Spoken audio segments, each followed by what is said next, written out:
கஷ்டமாயிடுச்சு. ஸோ இன்னொரு பிரச்சனை இருக்குன்னு பார்த்தீங்கன்னா, அம்மாக்களும் எல்லாருமே வேலைக்கு போக ஆரம்பிச்சிட்டோம்.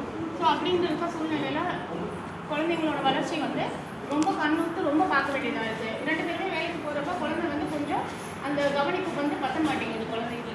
ஸோ ஆரம்பத்துலேருந்தே நம்ம என்ன தெரிஞ்சுக்கணும், ஆஸ் பேரண்ட்ஸ் எல்லாம் நீங்கள் இல்லை உங்களுக்கு தெரிஞ்சவங்களுக்கு நீங்கள் என்ன அட்வைஸ் பண்ணணும்னா, குழந்தையோட இந்த மைல்கற்கள்னு சொல்லுவோம். ஸோ நார்மல் டெவலப்மெண்ட், ஸோ குழந்தையோட வளர்ச்சி மைல்கற்கள்னு சொல்லுவோம். ஸோ அது ஓரளவுக்கு வந்து என்னை பொறுத்த வரலும் எல்லாருக்குமே அவேர்னஸ் இருந்துச்சு அப்படின்னா, ஓரளவு ஏதாவது ஒன்று உங்களுக்கு வித்தியாசமாக தெரிஞ்சது அப்படின்னா உடனே நீங்கள் உங்களோட குழந்தைங்க டாக்டரை அப்ரோச் பண்ணலாம். ஸோ அவங்க வந்து ஃபர்தராக வந்து உங்களை கைட் பண்ணுவாங்க. ஸோ அந்த மாதிரி குழந்தை வளர்ச்சியில் மைல்கற்கள்னு சொல்கிறது 2 இருக்குது. ஒன்று வந்து மோட்டார்னு சொல்லுவோம். மோட்டார் என்ன அப்படின்னா வந்து உங்களுக்கு மெயினாக தலை நிற்கிறது, நடக்கிறது, அதெல்லாம் பார்க்குறது தசை வளர்ச்சி. அது இன்னொன்று வந்து மன வளர்ச்சி, சோஷியல் மைண்ட். மன வளர்ச்சிங்கிறது என்னன்னா, குழந்தை எப்படி சுற்றி இருக்க சூழ்நிலையோடையும் மித்த மக்களோடையும் எப்படி இன்ட்ராக்ட் பண்ணுறாங்க அப்படின்றது. ஸோ தசை வளர்ச்சினா எது, நமக்கு மெயினாக 3 மாதத்துல வந்து குழந்தையோட தலை நிற்கணும். ஸோ அதே மாதிரி ஒரு 5 மாதத்துல குழந்தை வந்து குதிரை விடுவாங்க. ஸோ ஒரு 8 மாதத்துல பார்த்தீங்கன்னா உட்காருவாங்க. ஸோ 1 வயசில் குழந்தை கொஞ்சம் பிடிச்சிட்டு நிற்பாங்க, இல்லைன்னா நடப்பாங்க. ஸோ எல்லா குழந்தைங்களும் 1 வயசில் நடந்துமா, அந்த குழந்தை பக்கத்து வீட்டு குழந்தை 1 வயசில் நடந்துச்சு, என் குழந்தை 1 வயசு ஆயிடுச்சு நடக்கலைன்னா, யூஸ்வலாக எல்லாமே வந்து ஒரு 3 மாத காலம் நம்ம வந்து அவகாசம் கொடுக்கலாம். ஸோ 1 வயசில் செய்ய வேண்டியதை குழந்தை வந்து 1.25 வயசு வரலும் செஞ்சால் போதும். ஆனால் 1.25 வயசுக்கு அப்புறமும் ஒரு குழந்தை நடக்கலை அப்படின்னா நீங்கள் கண்டிப்பாக வந்து குழந்தைங்க டாக்டர் அப்ரோச் பண்ணணும். ஸோ அவங்க வந்து உங்களை அதுக்கு தேவையான சார் சொன்ன மாதிரி அசஸ்மெண்ட் பண்ணிவிட்டு அதுக்கப்புறமா தெரப்பிக்கு நாங்கள் ரெஃபர் பண்ணுவோம். ஸோ இன்னொன்று விஷயம் என்ன சொல்லணும்னா, மெயினாக வந்து ஒரு 2 வயசு வரலுமாச்சு என்னை கேட்டால் ஒரு ரெகுலர் செக்அப், ஒரு 3 மாதத்துக்கு ஒரு தடவையாச்சு நீங்கள் உங்கள் குழந்தை டாக்டர் யார்கிட்ட நீங்கள் ஃபஸ்ட்லேருந்தே காமிச்சிட்டு இருக்கீங்களோ அவங்கள பார்த்துக்கிட்டீங்கன்னா, உங்களால் கண்டுபிடிக்க முடியாட்டியும் அவங்க வந்து ஓரளவு குழந்தையோட வளர்ச்சி கரெக்டாக இருக்கா அப்படின்றத கண்டுபிடிச்சி சொல்லிடுவாங்க. ஸோ அதே மாதிரி சமூக மைல்கற்களும் ரொம்ப முக்கியம். இப்போ சொல்கிறோம் இல்லையா, ஆட்டிசம், ADHD, அது எல்லாமே வந்து பிஹேவியரல் ப்ராப்ளம்ஸ்னு சொல்லுவோம். அதாவது குழந்தை வந்து சுற்றி இருக்க சூழ்நிலை கூட சுற்றி இருக்க மனுஷங்களோட எப்படி இன்ட்ராக்ட் பண்ணுறாங்கன்றது. ஸோ அது வந்து என்னென்னா 2 மாதத்துல என்ன சொல்லுவோம்னா, முகம் பார்த்து சிரிக்கணும் குழந்தை. நீங்கள் ஒரு தொட்டிலேருந்து தூக்கும் போதோ இல்லை பெட்லேருந்து தூக்கும் போதோ உங்களை வந்து ஐடென்டிஃபை பண்ணி குழந்தை சிரிக்கும். ஸோ அதுதான் வந்து முதல் சமூக மைல்கல். ஸோ அதே மாதிரி ஒரு 5 மாதத்துல வந்து நீங்கள் இந்த விளையாட்டுலாம் காமிச்சிங்கன்னா குழந்தை அதை பார்க்க ஆரம்பிக்கும். ஸோ நம்ம கண்ணை பார்க்கணும், நம்ம விளையாட்டு காமிச்சோம்னா நம்மளை பார்த்து குழந்தை ரெஸ்பாண்ட் பண்ணணும். அதே மாதிரி ஒரு 9 மாதத்துல பார்த்தீங்கன்னா நம்ம சொல்லி கொடுத்தோம் அப்படின்னா குழந்தை டாட்டா காமிக்கும், கை தட்டணும், அதெல்லாம் செய்யும். ஒரு 1 வயசு 1.5 வயசுலாம் பார்த்தீங்கன்னா அம்மா என்ன செய்கிறாங்களோ அதே மாதிரி செய்வாங்க. அம்மா சமைக்கிறாங்கன்னா அவங்களும் சமையல் கட்டில் போய் உட்காந்துட்டு ஏதாச்சும் கரண்டி வச்சு செய்வாங்க. ஸோ ஃபோன் பேசுகிறாங்கன்னா ஃபோன் பேசுவாங்க. இதெல்லாம் வந்து 1லேருந்து 1.5 வயசுக்குள்ள. ஸோ இதெல்லாம் வந்து சமூக மைல்கற்கள்.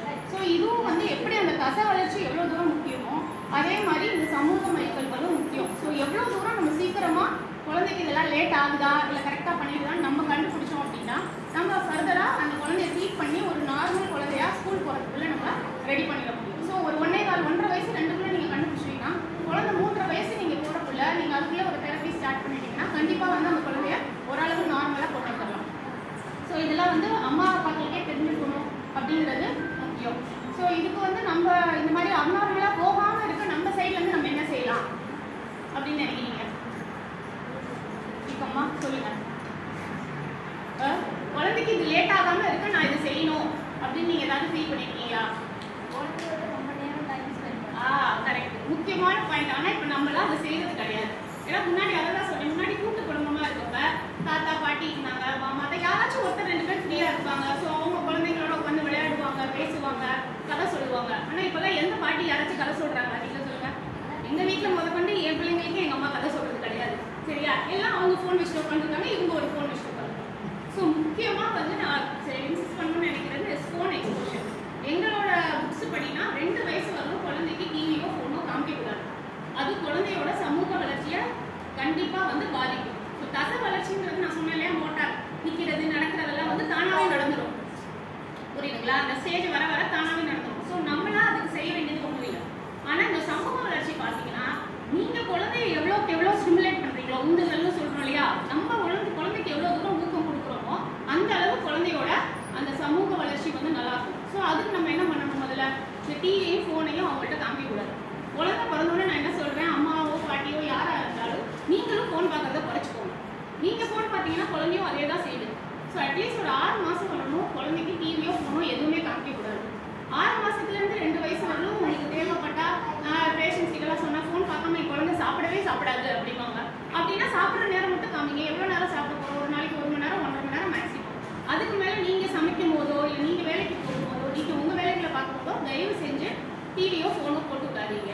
ஒன்று அவங்க தூங்குற நேரம் அந்த நேரம் நீங்கள் உங்கள் வேலையை பார்த்துக்கோங்க. முடிஞ்ச வரலும் ஒரு 1 மணி நேரம் 2 மணி நேரம் ஆச்சு டெய்லி ஒர்க்கிங் பேரண்ட்ஸாக இருந்தாலும் சரி, தாத்தா பாட்டியாக இருந்தாலும் சரி, அந்த குழந்தையோட உட்காந்து விளையாடுறது, வெளியே கூட்டிகிட்டு போகிறது, பார்க்கு கூட்டிகிட்டு போகிறது, அந்த மாதிரி முடிஞ்ச வரலும் அந்த ஸ்க்ரீனை வந்து 2 வயசு வரலும் நம்ம காமிக்காம, ஸ்க்ரீன் நான் சொல்கிறது டிவி ஃபோன் ரெண்டுமே, முக்கியமாக ஃபோன்.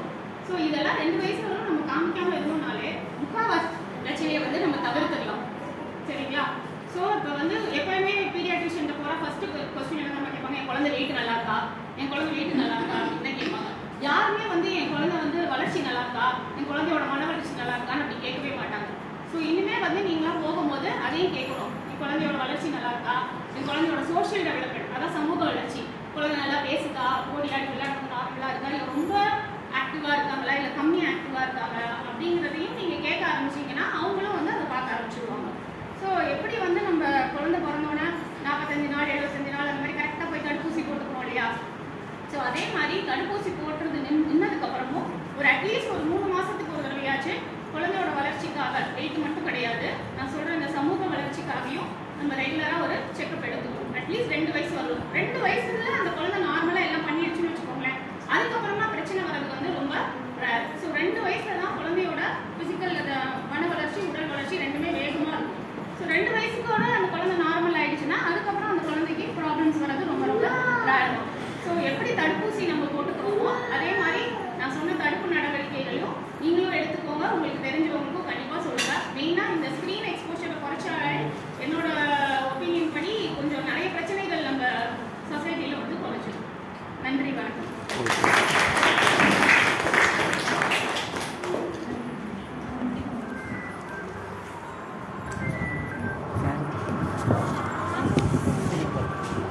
Thank you ma'am. சிறப்பு விருந்தினர் அவர்களுக்கு சிறப்பு செய்ய அம்மா அவர்களே அழைக்கிறேன்.